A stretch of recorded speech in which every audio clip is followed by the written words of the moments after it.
Siya ba'y nakaamong na ako? Kung wa pa siya ni Ari, dili unta ko maingon ini. Pero ma'am, ngayon mo nahibaw man sa serbong nga may ari katong alan? Unsa? Kuan man God, murag nasabot na ako. Nga nagdali siyang may ari, diretso pa open sa CCTV, unya. Iya na yung nakita ka mo nga nagsulti ni Alan. May punto tinod ka, may. Murag nahibaw gayod siya. Ma'am! Ma'am, imo mo kung gilap ni. Nga no, God! Ikaw ba'y nagtaho kang bong? Ha? Unsa? Ikaw may naibaw nga diris Alan. Ikaw ba'y nagpahibaw kang bong? Ha? Ha? Wain taon, ma'am, oy! Ayaw po makaklitse! Wag yun na hamon, honest ma! Wag yun ko magsulte! Wag yun ko manawag ni Sir Bong! Kung dili ikaw kinsa ang nagpahibaw ni Bong! Ay, nagpadayon og agas ang dugo sa imong ilong og baba, oh, Ma'am Chona! Tambali ko, litse! Agay!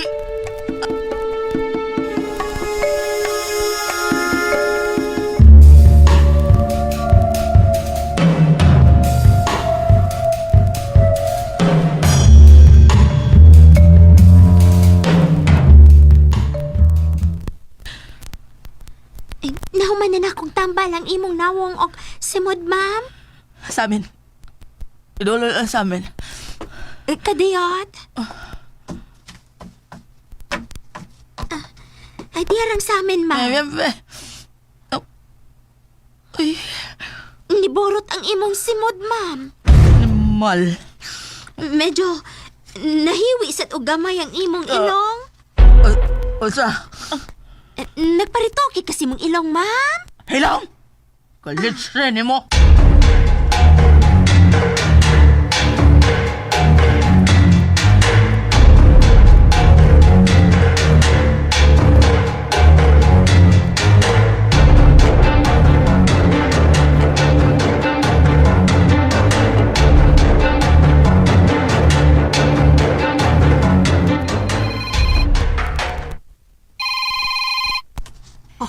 Si Bong.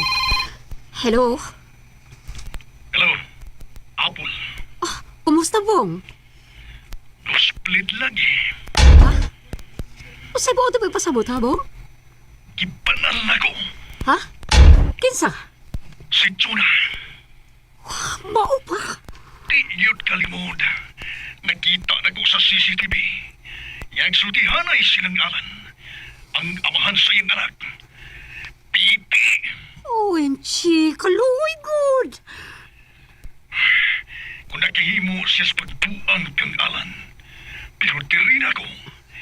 Dili siya makahimo ni Ana. Dili, Apple.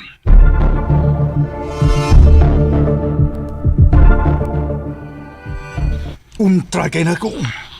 Basta linglahon ko. Mayo kong mupangga. Pero dili gid mahimo nga ako'y tuntuhon. Bong. Mo noon. Gaan ganing kamot na ko. Basta ako'y biduangan og babay. Dako gud kayo og investment. Hatagan tanan. Unya buangon ko. Atay na lang. Bong.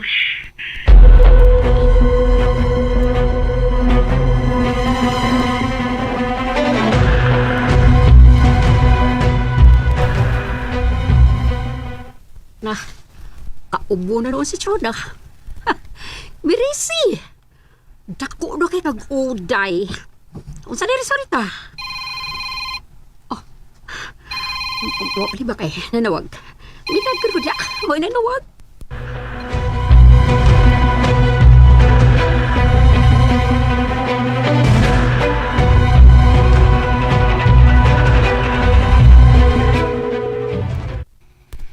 Tubag ka, Apple.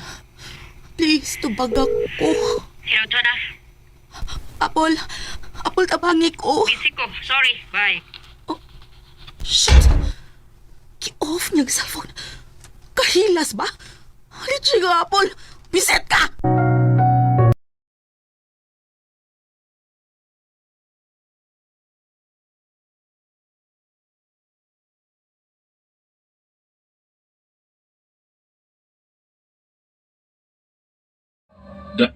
And ayan guys, tinunggan ninyo no ang part 14 sa Idol Ko si Tatay. I hope nga nalingaw mo guys. Ayan, balik ta guys no sa atong naandan diri nga mga upload guys. Daily uploads og 1 episode per day para dili ta ma-behind guys no sa mga drama. Anyway, namati ko guys og horror story.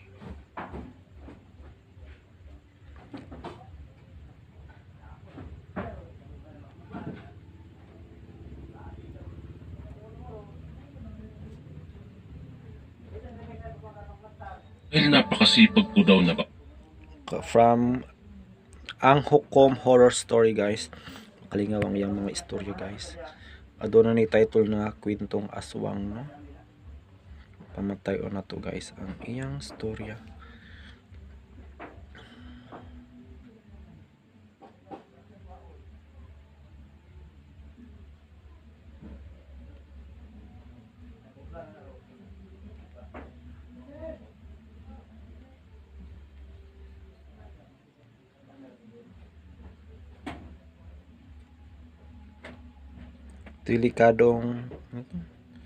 Delikadong pag-uwi sa Eastern Summer. Muna ang title niya no.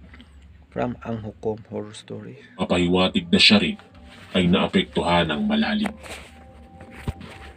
Sa mga sumunod na araw, nang maging siya mismo ang nagkwento, naunawaan ko ang buong larawan. Ang mga nilalang na sumugod ay mga aswang, nakaraniwan sa lugar, at ang aking pagiging dayo at ang hindi ko alam na pagdadalang tao ay naging dahilan ng kanilang pag-atake. Ang dugo at laman na nawala sa akin ay naging kanilang kapalit sa aking buhay. Si Mira na dating misteryosa at kinaiinisan ko ay naging tagapagtanggol. Nagpapakita ng kanyang tunay na anyo upang ipagtanggol kami. Si Mang Jose, gamit ang kanyang kaalaman at lakas, ay nakipaglaban ng walang pag-aalinlangan. Ang karanasang iyon ay nagbigay sa akin ng bagong pananaw sa buhay, na dati puno ng kawalang ingat ang aking mga desisyon. Subalit ngayon, naging maingat ako sa bawat hakbang. Hindi na ako bumalik sa dating gawin ng pagbubulakbol at paglalakwatsa. Sa halip ay itinutok ko ang aking pansin sa pag-aaral at sa pagiging responsable. Ang pagkawala ng sanay magiging anak ko, bagaman masakit, ay naging paalala na ang bawat aksyon ay may kahihinatnan. Hindi ko man siya nalaman ng maaga. Ang kanyang maikling presensya ay nagbigay ng aral na hindi ko makakalimutan. Ang bahay na yon, na dating puno ng alaala ng kayamanan at pagbagsak ng pamilya, ay naging simbolo ng sumpa at kababalaghan na iniiwasan namin. Matapos ibenta, hindi na namin alam ang nangyari doon. Ngunit sapat na yon upang tapusin ang kabanatang yon sa aming buhay. Hanggang ngayon, sa aking buhay sa Maynila, dala ko ang mga aral mula sa baryo. Ang katahimikan ng dating nakakabagot ay naging paalala ng payapang buhay na dapat pahalagahan. Ang mga kakaibang tingin at pakiramdam ng pagiging sinusundan ay naging gabay upang maging maalam sa paligid. Ang mga alulong ng aso at nakasusulasok na amoy ay naging alaala ng panganib na maaaring nakatago saan mang lugar. Hanggang dito na lamang po ang aking kwento. Maraming salamat po sa lahat ng mga nakinig at sana po ay nagustuhan nyo. At naway nakapulutan ng aral. Ako po si Lisa, ang inyong kaistorya.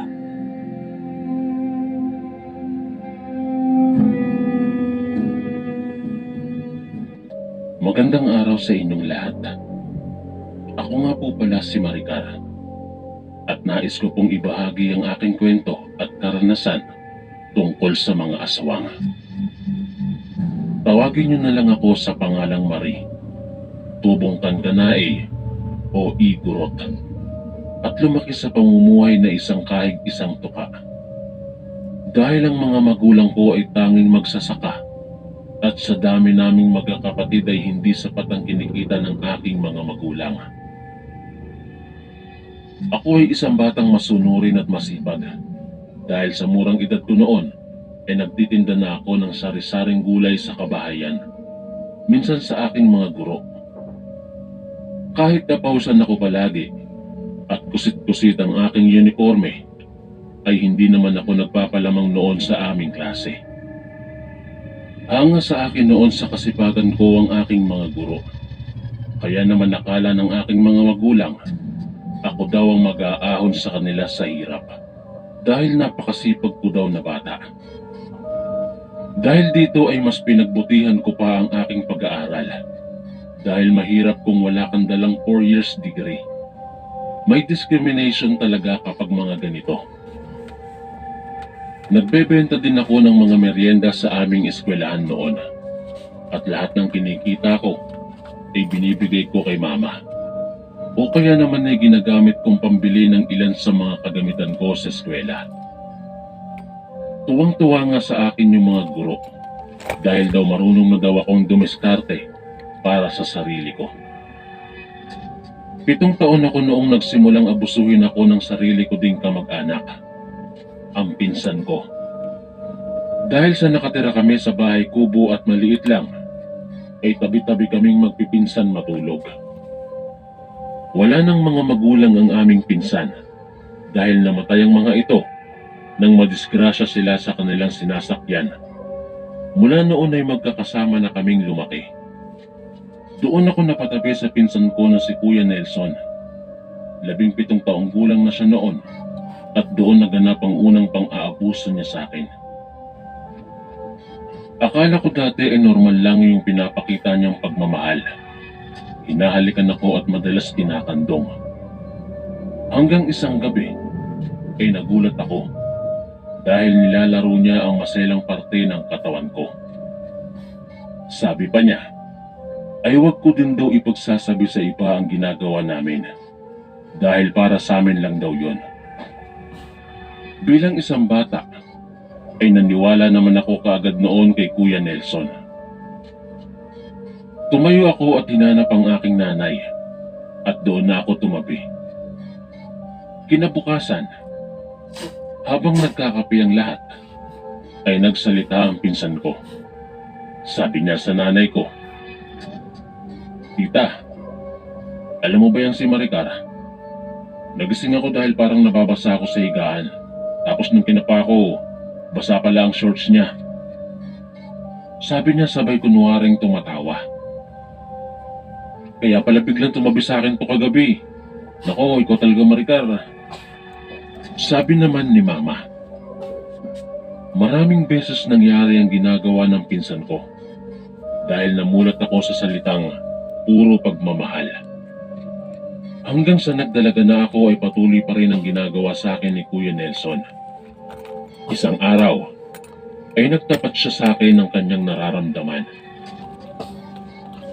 Maricar, mahal kita. Mula pa noong bata ka, gusto na kita. Sabi niya sa akin sabay halik sa aking mga labig. Hindi ko alam pero Guys, makalingaw kayo nga mga istorya, no? Bandunggan ninyo ni guys sa ninyo channel